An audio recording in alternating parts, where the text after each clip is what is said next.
Ya, pemirsa dialog Landstalk kembali kita lanjutkan. Ini saya dan Valerina mungkin bingung ya, Val ya. Kalau misalnya kita ngelihat misalnya punya saudara punya senjata api, padahal dia bukan aparat, itu ilegal atau kita nggak tahu ya itu ilegal atau legal atau mungkin ada punya surat atau gimana tuh ngurusnya gimana?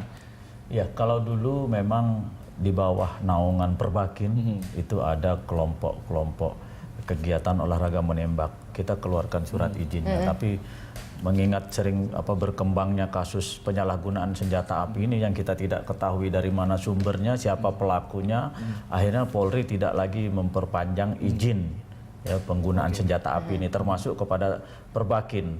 Jadi senjata itu kita gudangkan semua di gudang Polri, tapi apabila ada kelompok Perbakin yang akan melaksanakan latihan menembak, itu kita berikan kesempatan untuk menggunakan, tapi setelah itu kembalikan lagi ke gudang. Nah itu untuk mencegah peristiwa-peristiwa penyalahgunaan senjata api ini terus berkembang. Tapi bukan berarti bahwa kita mencurigai teman-teman Perbakin pelakunya, tidak. Paling tidak kita berupaya untuk meyakinkan kepada masyarakat peredaran senjata di luar ini tidak sebanyak yang mereka perkirakan atau semakin berkurang lah. Jadi gitu. pada intinya sebenarnya hanya boleh aparat yang memiliki senjata api. Jadi ketika misalnya masyarakat di daerah misalnya mereka melihat ada yang memiliki senjata tersebut, misalnya dikatakan, oh saya hanya hendak menggunakannya untuk berburu misalnya, itu sebenarnya tidak boleh. Itu ilegal. Itu ilegal. Dan itu berarti tetap harus dilaporkan. Harus dilaporkan gitu. Ya baik. Nah kita juga sudah terhubung dengan masyarakat dengan Bapak Randy di Bekasi. Ya silahkan. Pak Randy. Iya Mbak, ini ke Bapak Polisi, Pak Agus. Ini peredaran senjata api itu kan emang kian meresahkan. Masalah mati ya senjata ilegal, apalagi disalahgunakan untuk kayak kemarin kasus pembunuhan juragan beras yang 500 juta raib, penembakan. Sekarang dan juga dipakai untuk membegal motor, itu kan cukup meresahkan. Kami sebagai warga yang pergi bekerja dengan menggunakan sepeda motor juga was-was, Mas. Ini Pak Agus, aku bisa nggak selain merazia gitu ada ketentuan-ketentuan dengan tindakan dari polisi sendiri untuk meminimalisir gitu loh. Baik. Dan ini kan kami juga kadang-kadang di atas jam 10 mau pergi juga, mau beli keluar atau keperluan lain juga was-was gitu Mas. Gak nyaman ya Pak ya? Nggak nyaman pastinya, benar nggak nyaman. Baik. Bisa nggak dari aparat kepolisian sendiri untuk memberikan rasa aman? Baik. Razia sendiri kurang begitu mengena bagi masyarakat untuk razia. Terima kasih Pak Randy. Terima kasih Pak Randy atas partisipasi Anda. Ya. Langsung ke Pak Agus, mungkin ini pertanyaan dari Pak Randy di Bekasi ini terkait kasus begal dan segala macam ini. Ya, terima kasih Pak Randy. Ini pernyataan ataupun statement Pak Randy ini selalu kami dapatkan dari masyarakat di berbagai kesempatan, dan ini juga merupakan bentuk keprihatinan kami gitu kan, sehingga bagaimana saudara-saudara kita ini semakin hari merasa bahwa kok saya keluar malam tuh semakin rasanya tidak nyaman, tidak aman. Polisinya kemana sih gitu kan? Saya sudah menggaji polisi ini dari waktu ke waktu dinaikkan gajinya, tapi kok saya merasa tidak aman. Nah ini tadi sudah kita bahas di awal bahwa kemampuan kami untuk berada pada setiap waktu, setiap saat di tengah-tengah masyarakat ini sangat belum bisa kami penuhi. Terbatas ini kami menyadari. Waktu ya Pak ya, begitu luas. Untuk itu tadi juga kita sudah membahas peran serta masyarakat untuk menginformasikan kepada kita. Tapi bukan berarti bahwa kami tidak melaksanakan kegiatan. Ya itu tadi, apabila seseorang dari rumahnya sudah punya niat untuk melakukan kejahatan, tinggal nunggu kelengahan petugas ataupun tetangga ataupun orang lain, si calon korbannya, pasti itu akan mereka upayakan untuk bisa mewujudkan itu. Tapi kami berharap juga ya Pak Randy dan saudara-saudara kami lainnya yang memonitor ataupun sedang menonton acara kita ini tidak usah ragu-ragu, apabila ada informasi sampaikan kepada kami, pasti akan segera kami tindak lanjuti.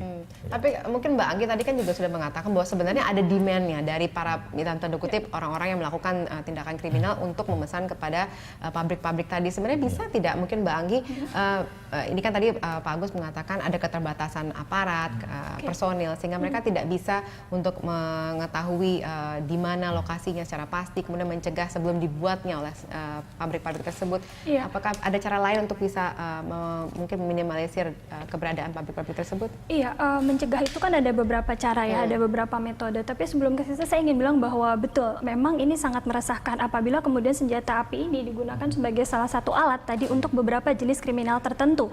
Karena memang ada tipologi kriminal tertentu yang bisa dilakukan dengan menggunakan senjata api. Yang paling banyak ini apa? Biasanya perampokan toko emas. Nah, itu paling banyak menggunakan senpi ya. Tentu saja ada beberapa kasus kejahatan lain seperti begal tadi dan kemudian yang di Ciracas ya, yang nominal yang dicuri itu biasanya memang yang tinggi hasilnya begitu. Nah, artinya memang perlu segera gitu kita lakukan pencegahan terhadap peredaran senjata api legal ini. Mungkin begini, salah satu yang bisa dipakai oleh polisi adalah mungkin pada saat pelaku ini memang menggunakan senjata api legal, kita bisa menelusuri ke belakang gitu ya, namanya kita sebut eliciting method gitu, atau metode mundur ke belakang, dan di situ kan nanti bisa ketahuan ya di mana dia membeli begitu, kemudian ini peredaran dari si pabrik itu kemana saja. Jadi nah itu distributor dan konsumennya siapa gitu ya, rantainya. Iya, dan kemudian nanti ada juga polisi juga punya kemampuan untuk melakukan uji peluru ya, peluru dari yang sudah ditembakkan. Seperti kasus terakhir itu penembakan 4 polisi di wilayah Tangerang. Itu ketahuan bahwa ternyata ada kaitan senjata api itu dari Cipacing yang tadi kita sebutkan, itu adalah dari uji peluru tersebut gitu. Artinya bisa dilakukan dari situ. Pertama dari kepolisian sendiri, yang kedua tadi masyarakat, yang ketiga lingkungan begitu. Artinya desain lingkungan ini pun harus dirubah. Intelijen sendiri bagaimana, Mbak? Iya, intel. Salah satunya adalah peran intel ya, memberi informasi itu masih dalam lingkup polisi. Tentunya itu juga harus bergerak ya, harus turun, harus melihat, harus mengobservasi, terutama lingkungan-lingkungan yang mungkin memang potensial gitu untuk menjadi tindak kriminal. Kan polisi punya hotspot ya gitu. Ini wilayah mana yang memang rawan terhadap terjadinya kriminal. Masalah hotspot, mungkin kita bicara masalah produsen atau distribusi atau rantai dari peredaran senjata api ilegal ini. Polisi punya datanya atau mungkin ke depannya atau daerah-daerah mana saja yang sedang dipantau begitu? Iya, gini Mas, mungkin melambahkan apa yang disampaikan Mbak Anggi tadi, salah satu keberhasilan kita mengungkap kasus yang pernah kita tangani yaitu dengan cara menarik mundur daripada kita berhasil menangkap ini baru kita runtun itu. Tapi kan itu tidak gampang juga. Ya kan, seseorang apalagi dia sudah terkait dengan suatu sindikat.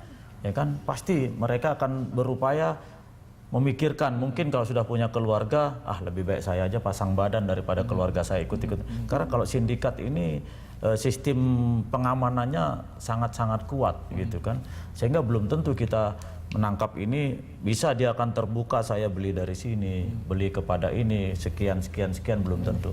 Tapi itu adalah merupakan langkah-langkah ataupun teknis dari teman-teman penyidik untuk bisa membuktikan. Karena kadang-kadang kalau misalnya senjata api yang non standar itu kan sistem pergerakan peluru itu kan tidak bisa diketahui. Melalui uji balistik pun kalau kita dengan standar itu ada, karena setiap senjata punya karakteristik sendiri, alurnya itu ada. Jadi kalau senjata ini pasti ini, senjata ini pasti ini, walaupun perlu waktu, tapi kita bisa. Jadi mayoritas rakitan ya Pak ya, kalau dengan yang standar. Yang rakitan itu, yang bukan standar itu alurnya tidak bisa. Jadi kalau dia meledak keluar ya keluar. Bergerak anomali. Ya bergerak sesuai dengan keinginannya, gitu kan. Jadi amat sangat sulit kita bisa memastikan bahwa peluru ini dari senjata ini. Jadi perlu juga yaitu tadi kerja keras, di samping nanti kita berupaya meyakinkan kepada tersangka ini bahwa apabila memang kamu menginformasikan, kita akan melakukan langkah-langkah supaya kamu tidak jadi pengedar atau apa. Itu kan dari yang pengguna. Mereka pesan ke pabrik gitu ya. Bagaimana dengan yang transaksi lewat online? Nah, kan sekarang berarti lebih mudah dong orang bisa mendapatkan senpi ilegal. Tapi kita jangan bahas dulu, kita akan jeda dulu. Pemirsa tetap bersama kami akan kembali dalam Lunch Talk sesaat lagi.